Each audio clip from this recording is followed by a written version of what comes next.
दोस्तों अस्सलाम वालेकुम, मैं हूं आतिफ तौकीर। इंतखाबात का दौर दौरा है और इंतखाबात पाकिस्तान की तारीख में ऐसे शायद एक भी नहीं हैं जिन पर किसी न किसी हवाले से धांधली का या बेज़ाब्तगी का इल्ज़ाम ना हो। इंतखाबात होते हैं और उसके बाद हमेशा एक शिकायत रहती है कि इंतखाबात फेयर नहीं थे। पिछली हुकूमत में एक आइडिया इलेक्ट्रॉनिक वोटिंग मशीन का भी सामने आया था और उसकी वजह भी यही थी कि इस अंदाज से इंतखाबात को शफ़ाफ बनाया जा सकता है। लेकिन इलेक्ट्रॉनिक वोटिंग मशीन के मुखालिफिन या नाकिदीन वो समझते हैं कि उस मशीन के इस्तेमाल से इंतखाबात और ज़्यादा मुतनाज़ा और ज़्यादा ख़राब या धांधली ज़दा हो सकते हैं। हमारे साथ मौजूद हैं आज हम्माद रोहिला साहब। वो कानून के शोबे से वाबस्ता हैं और ख़ास तौर पर वो अम, जो इंतखाबी कवानीन हैं और कॉन्स्टिट्यूशन है उससे उनका गहरा मुतालिया भी है और उससे इस शोबे से वो वाबस्ता भी हैं। हमाद, क्यों ना इस्तेमाल की जाए इलेक्ट्रॉनिक वोटिंग मशीन? मसला क्या है? सर अस्सलाम वालेकुम। मुझे थोड़ी सी इजाजत दीजिएगा, मैं थोड़ी सी बात करना चाहूंगा। किसी भी जमहूरियत के लिए जो उसकी बुनियाद है वो उसके इंतखाबी अमल के ऊपर होती है। और इंतखाबी अमल के अंदर जो रीढ़ की हड्डी होती है वो हक राय दही का इस्तेमाल किस तरीके से किया जा रहा है वो होता है। तो लिहाजा अब हके राय दही का मतलब है कि बैलेट पेपर के थ्रू, जो कि कहा जा सकता है कि कब्ल मसीह का एक तरीकेकार है, हमेशा से ऐसा ही चलता आया है कि एक पेपर और पेंसिल के थ्रू अपने मुंतखब नुमाइंदे की आइडेंटिफाई किया जाता है बैलेट पेपर पे, और उसको बैलेट बॉक्स में डाल दिया जाता है और उसकी गिनती की जाती है। ये तरीकेकार तो हमेशा से चलता आ रहा है, हमारे मुल्क में भी यही चल रहा था। अब और बाकी जो है इंतखाबात के ऊपर मुख्तलिफ किस्म के एतराज़ात तो आते रहते हैं। वो अपनी जगह हमारे मुल्क में इंतखाबात शायद ही कोई ऐसे हैं जो जिनको हम कह सकते हैं कि वो फ्री एंड फेयर थे। वो तमाम बातें अपनी जगह, लेकिन अगर बैलेट पेपर के इस्तेमाल की वजह से कहा जाए कि कोई गलती ऐसे या कोई धांधली होती है जो इलेक्ट्रॉनिक वोटिंग मशीन्स के थ्रू शायद रुक जाएगी, तो वो शायद इतनी कोई ठोस वजूहात उसके सामने नहीं आ पाई। एक अंग्रेजी मकूला है कि you don't need to fix it if it is not broken. लेकिन इंसानी तबीयत है कि हमें खूब से खूबतर की तलाश रहती है, और रहनी भी चाहिए। इसमें कोई बुराई भी नहीं है। अगर हमें अपना प्रोसीजर, हम अपना प्रोसेस मजीद अच्छा कर सकते हैं तो हमें करते रहना चाहिए। ये बहस 19वीं सदी में बरतानवी पार्लियामेंट में स्टार्ट हो गई थी कि टेक्नोलॉजी के थ्रू पेपर्स को कैसे, ऐसी क्या मशीनरी यूज की जाए जिससे वोटिंग का प्रोसेस मजीद आसान हो जाए, और लेकिन उसकी ट्रांसपेरेंसी में भी फर्क ना आए। हमारे जो हमारा जो हमसाया मुल्क है इंडिया, उसमें केरला में 1982 में इलेक्ट्रॉनिक वोटिंग मशीन इस्तेमाल कर ली गई थी। ये अलग बात है कि फिर सुप्रीम कोर्ट ने उस इलेक्शंस को कालादम करार दे दिया, क्योंकि वो उस वक्त के कानून के मुताबिक नहीं है। अच्छा, इस अमाद अमाद जी, मैं सिर्फ ये कहना चाहूँगा कि देखें, टेक्नोलॉजी का इस्तेमाल तो अच्छी बात है बकौल आपके, लेकिन इंतखाबात की ट्रांसपेरेंसी या इंतखाबात का फ्री एंड फेयर होना, उसमें वोटिंग के दिन या वोटिंग के अमल का इतना अमल दखल नहीं है जितना कि उसमें ज़ाहिर है दीगर अवामिल भी हो सकते हैं। उसमें प्री पोल रिगिंग हो सकती है, उसमें मीडिया परसेप्शन पर इफेक्ट हो सकता है, उसमें प्रोपेगेंडा हो सकता है। उसी तरह उसमें स्टेट मशीनरी के दूसरे दूसरे ऑर्गन जैसे अदलिया या दीगर को इस्तेमाल करके भी असरअंदाज हुआ जा सकता है। वो तो, यानी आपका कहना यह है कि इंतखाबात का अमल वो पेपर पर हो या वो इलेक्ट्रॉनिक वोटिंग के जरिए हो, वो ज्यादा उस अ, यानी उसमें धांधली का उनसुर कम है, दीगर अवामिल ज्यादा हैं, आप ये कह रहे हैं? आप अगर एक नजर दौड़ाएं अपने इलेक्शंस पे, तो क्या कभी आपके सामने कोई ऐसा सवाल आया है कि पेपर बैलेट के ठीक ना होने की वजह से धांधली हो गई है?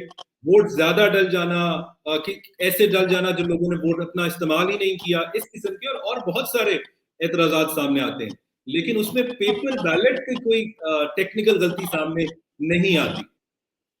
तो अच्छा। इस वक्त भी अगर आप देखें तो क्या चार वजूहात है जिसकी वजह से जो ममालिक इस वक्त इलेक्ट्रॉनिक वोटिंग मशीन पे जा चुके हैं, वो क्यों गए हैं? उनकी क्या रीजन है? एक रीजन तो हो सकती है कि वोटिंग टाइम बचाया जाए, वो जो इस पूरे अमल में टाइम कंज्यूम होता है उसको बचाया जाए। लेकिन दूसरी तरफ हमने ये देखा है कि यूनाइटेड स्टेट्स जैसे मुल्क में भी कॉन्स्टिट्यूंसी को पोलिंग डे में पोलिंग स्टेशन के ऊपर 4-4 घंटे की लाइन लगी रही। और वो अमल भी दिनों पे मुहित होता है और तब जाके खत्म होता है। तो लिहाजा वोटिंग टाइम के ऊपर भी कोई बहुत ज्यादा इम्पैक्ट इसका नहीं आता। वोटिंग मशीन्स के ऊपर उल्टा घंटे में 5 वोट डालने की लिमिट अक्सर ममालिक ने सेट की हुई है, और वो इसलिए की हुई है कि ऐसा ना हो कि आखिरी घंटे में कोई अपनी मर्जी से चाहे तो 10,000 वोट डाल ले और उससे पहले 7 घंटों में हो सकता है 700 वोट डले और आखिरी 1 घंटे में ज्यादा वोट आ जाए।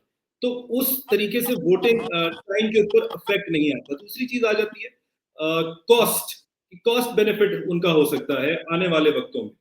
इस वक्त हमारे मुल्क में अगर हम जाते हैं इलेक्ट्रॉनिक वोटिंग मशीन के ऊपर तो हमें पेपर बैलेट के निस्बतन ज्यादा खर्चा करना पड़ेगा, ना सिर्फ उस इक्विपमेंट पे बल्कि स्टाफ की ट्रेनिंग के ऊपर भी हमें ज्यादा खर्चा करना।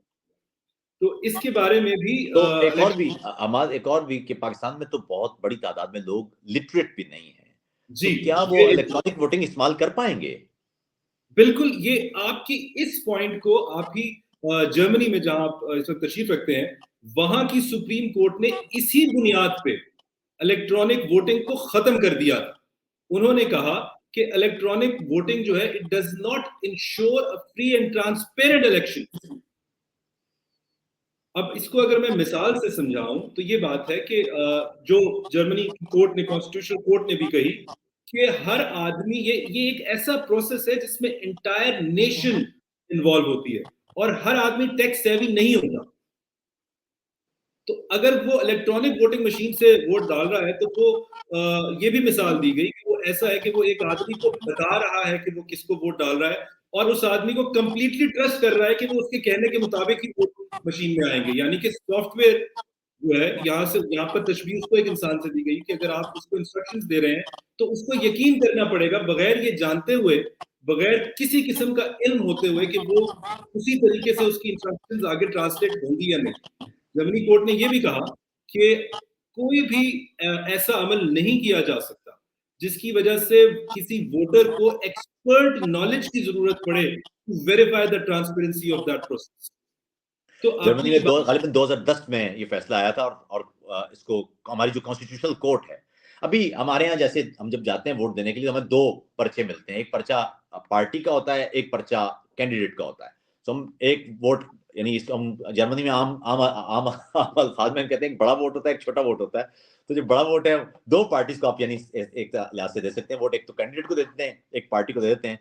तो उम्मन हम बड़ा वोट किसी को देते हैं, छोटा वोट किसी को देते हैं, जो हमारी नजरियात के। लेकिन होता वो हर हाल में पेपर पर है। और दूसरा एक और बात कि आप अगर अपनी बेगम के साथ भी या आप अपने अपनी बहन के साथ या वालिदा के साथ भी जाएं तो आपको अलाउड नहीं है किसी के साथ जाना। यानी वोट पर वोट डालने के लिए आपको पेन दिया जाएगा और आपने अपने हाथ से ही वो करना होगा, कोई और आपके साथ नहीं जा सकता। यानी इस सूरत में अगर आपके साथ आपका छोटा बच्चा है तो बच्चे को कहा जाएगा कि आप रुक जाएं किसी और के साथ। यानी आपकी अगर आप अपनी बेगम के साथ तो बच्चा बेगम के साथ रुके रहेगा, आप जाके वोट देंगे और फिर बच्चा आपके पास आ जाएगा और फिर बेगम वोट देंगी, दोनों एक साथ भी नहीं जा सकते। यानी इसका मतलब ये है कि अगर अगर ऐसे में आप सॉफ्टवेयर को इन्वॉल्व कर देते हैं तो इसका मतलब है कि कोई शख्स आपके साथ फिर चला गया है। क्या कहते हैं आप? जी जी, इसका यही मतलब लिया गया है कि अगर आपको एक्सपर्ट नॉलेज की जरूरत पड़ रही है उस मशीन को समझने के लिए तो वो एक आम आदमी का कॉन्फिडेंस लूज कर दे। और जो आप मिसाल आप दे रहे थे, सीक्रेसी इंतहाई इंपॉर्टेंट है। ये हर मुल्क के कानून में भी इसके ऊपर एम्फसाइज किया गया है, बल्कि इंटरनेशनल कुछ ऐसे डॉक्यूमेंट्स हैं जिनके सिग्नेटरीज तमाम ये ममालिक हैं, पाकिस्तान भी है, जर्मनी भी है, जिनमें universal declaration of human rights है, फिर European convention of human rights है, उस पर भी वोटर की और वोट की सीक्रेसी पे बहुत ज्यादा एम्फसाइज किया गया है। कोई भी ऐसा अमल जिससे सीक्रेसी कॉम्प्रोमाइज होने का अंदेशा है या जिससे आपको आपको वापस ट्रेस किया जा सकता है कि आपने किसको वोट दिया, उसको डिस्करेज किया गया। अच्छा, एक और हमारे भाई, कुछ फायदे भी तो होंगे ना, ऐसा तो नहीं है कि सारे नुकसान ही हैं, कुछ फायदे भी होंगे इसके। तो फायदे क्या है? अगर मैं वापस अपने उसी पॉइंट पे आ जाऊं कि कौन सी ऐसी 4 वजूहत है जिसकी वजह से ये ममालिक इस टेक्नोलॉजी को यूज कर रहे हैं, तो उसमें सबसे पहले जैसे मैंने अर्ज किया था कि वोटिंग टाइम है, फिर वोटर कॉन्फिडेंस आ जाता है, फिर वोटिंग कॉस्ट आ जाती है और फिर फास्टर रिजल्ट्स आ जाते हैं। इसमें कोई शक नहीं है कि रिजल्ट्स बहुत जल्दी आ जाएंगे, क्योंकि अगर मशीन उसकी कैलकुलेशन लाइफ टाइम पे कर रही है, तो वो उसको कोई बहुत ज्यादा वक्त की जरूरत नहीं होगी। जब वोटिंग एंड होती है तो result in a way instant भी आपके पास आ सकता है। तो ये एक अच्छा फायदा हो सकता है। लेकिन यहाँ पर हमें एक कॉन्सेप्ट होता है अपॉर्चुनिटी कॉस्ट का, कि किस चीज की कॉस्ट पे करके आप ये दूसरी चीज खरीद रहे हैं। देखिए बिजनेस का एक कॉन्सेप्ट है कि अगर if you buying one thing, तो उन पैसों में जिसमें आप वो ले रहे हैं, उस पैसों में अगर आप ये चीज ना लेते तो नेक्स्ट बेस्ट थिंग आप क्या ले सकते हैं।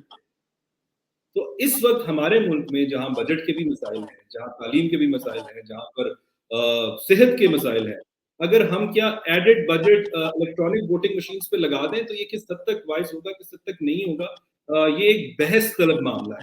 इस अच्छा, एक और बात ट्रांसपेरेंसी कितनी कंप्रोमाइज हो सकती है इस पे? क्या ऐसा हो सकता है कि कोई एक एक्सटर्नल फोर्स हो और वो मैनिपुलेट ही कर दे पूरा प्रोसेस?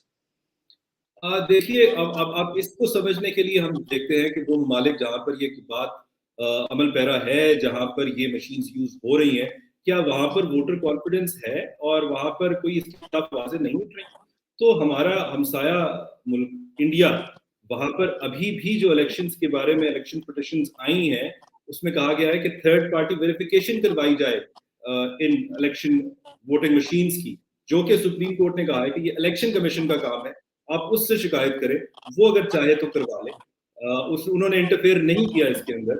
लेकिन ये सवालात तो उठ रहे हैं हर जगह, और हर जगह सवाल उठते हैं। और ना सिर्फ इंडिया में, नेदरलैंड जैसे मुल्क में, जिसने 1960s में ये इंस्ट्रक्शंस दे दी थी कि वोटिंग मशीन्स के डिजाइन और लेआउट पे काम काम किया जाए, उन्होंने भी साल हर साल उसको इस्तेमाल करने के बाद ये ऑर्डर रिवर्स किया और इलेक्ट्रॉनिक वोटिंग मशीन्स को छोड़कर वो पेपर बैलेट्स की तरफ वापस आए। और ये भी उन्होंने ओवरनाइट नहीं किया, इसके लिए भी उन्होंने कमीशंस बनाए। उन कमीशंस की रिपोर्ट सामने आई, जिनमें से एक कमीशन था वोटिंग विद कॉन्फिडेंस, एक रिपोर्ट थी, दूसरी थी electronic voting and orphan file. उन कमीशंस की रिपोर्ट्स के नेदरलैंड ने ये रिवर्स गियर लगाया और वो वापस पेपर बैलेट पे वापस आ गए। अब इसको ये मैं पहले भी क्लियर करना चाह रहा था कि इसको ये मत, इस सारे बहस को ये इससे ये नतीजा अखज नहीं करना चाहिए कि ये वोटिंग मशीन्स के खिलाफ बहस है। ये तमाम बहस वोटिंग मशीन के खिलाफ नहीं है। सिर्फ ये कहा जा रहा है कि जो तहफ्फुज़ात हैं और जिन ममालिक में ये तजर्बा कामयाब नहीं हुआ, उनको देखते हुए इन तहफ्फुज़ात को मद्देनजर रखें। और अगर आप इनका सद्देबाब कर सकते हैं तो बहुत अच्छी बात है, इस्तेमाल कीजिए। अच्छा, आपने एक और आखिर में ये कि अब टेक्नोलॉजी अगर हैक हो सकती है, या उस पर क्या कुछ इस तरह का अमल हो सकता है, कोई ऐसी फोर्स उसे क्या पूरे का पूरा सबोटाइज कर सकती है? अभी सर, हमने देखा कि देखिए, जैसे जैसे इंतखाबात, ये तो अभी बात ईवीएम की तो इंतखाबात के दिन की है, लेकिन इंतखाबात से पहले भी कई फैक्टर्स और कई कई एलिमेंट्स होते हैं जो इंतखाबात की ट्रांसपेरेंसी को खराब कर सकते हैं। जैसे कि हमने देखा पिछले अमरीकी इंतखाबात में ये एलिगेशन सामने आई कि रूस उस पर असरअंदाज हुआ और सोशल मीडिया खासतौर पर इसमें इस्तेमाल हुआ हिलरी क्लिंटन और ट्रंप का जब मुकाबला था। पिछले इंतखाबात में भी हमने देखा। इसी तरह जर्मनी में जो इंतखाबात हुए हमने उसमें भी देखा, यहाँ पर बाकायदा कौमी सतह पर बहस हुई कि रूस इसमें मुदाखलत करता रहा है, और रूस में कई ऐसी स्पॉन्सर्ड पोस्ट बनाई गई जो राइट विंग्स के हक में थी और लेफ्ट के खिलाफ थी। तो क्या कोई ऐसी एक्सटर्नल फोर्स भी हो सकती है जो इंतखाबात से पहले के अमल को और फिर ईवीएम को हैक करके इसे इसे सबूताइज कर सके? देखिए, दो तरीके हैं। एक चीज तो हो गई ऑनलाइन वोटिंग, जो कि इस वक्त सिर्फ एस्टोनिया ही में शायद हो रही है और कहीं पर भी नहीं हो रही, और इसी वजह से एस्टोनिया को ई डेमोक्रेसी भी कहा जाता है, वहां पर हो रही है। उसके अलावा इलेक्ट्रॉनिक वोटिंग बहुत कम, अगर किसी लोकल लेवल पे इस्तेमाल हो रही है तो हो रही है, वरना मुल्की सतह पर और इसका कहीं इस्तेमाल नहीं है। जहां पर मशीन इंटरनेट से कनेक्टेड होंगी, तो वहां तो हैकिंग के लिए आपको फिजिकल इंटरफेरेंस की जरूरत नहीं है विद दैट मशीन। आप ऑनलाइन इंटरनेट के थ्रू ही उसको हैक भी कर लेकिन सकते हैं। इंटरनेट तो इस्तेमाल करना ही पड़ेगा ना, अगर आप इस्तेमाल करते हैं, वो कोई भी, अगर आप नेशनल लेवल पे जोड़ रहे हैं पोलिंग स्टेशंस को, तो आपको या तो इंटरनेट इस्तेमाल करना पड़ेगा या इंटरनेट इस्तेमाल करना पड़ेगा, हाँ कोई ना जी, कोई तो सिस्टम करना पड़ेगा। हाँ जी। इसमें यही गुजारिश है कि कुछ इलेक्ट्रॉनिक वोटिंग मशीन जो हैं वो इंट्रानेट पे जरूर कनेक्टेड है। जो इंडिया की भी इलेक्ट्रॉनिक वोटिंग मशीन्स हैं उसके ऊपर इंटरनेट के थ्रू हैकिंग नहीं हो सकती, वो ज्यादा सिक्योर समझी जाती है, लेकिन इसका मतलब ये नहीं है कि फिजिकल इंटरफेरेंस नहीं की जा सकती। ऐसे ऐसे तजुर्बात भी सामने आए हैं, ऐसे चीजें भी मुशाहिदे में आई हैं जहां पर इलेक्ट्रॉनिक वोटिंग मशीन को एक गेमिंग कंसोल के तौर पे चेंज कर दिया गया हैकिंग एफर्ट्स के थ्रू। तो it is not immune to hacking, बहुत लेकिन शुक्रिया मोहम्मद जी जी। इंटरनेट की निस्बत इसके जो प्रोबेबिलिटीज हैं वो कम है। हमने सुना था ना कि चेन जो जिस तरह ब्लॉक चेन इस्तेमाल होते हैं और इंटरनेट। ठीक है, बहुत शुक्रिया अहमद। मेरे ख्याल में ये बड़ी अच्छी गुफ्तगू हुई और मेरे ख्याल में हमारे जो सुनने वाले हैं उन्हें तफसील से बात मालूम हो गई होगी कि क्या वजह है कि इलेक्ट्रॉनिक वोटिंग मशीन्स दुनिया के मुख्तलिफ ममालिक ने जहां इस्तेमाल की भी, उन्होंने भी वो सिलसिला मौकूफ कर दिया और इस दोबारा से वो पेपर बैलेट पर आ गए।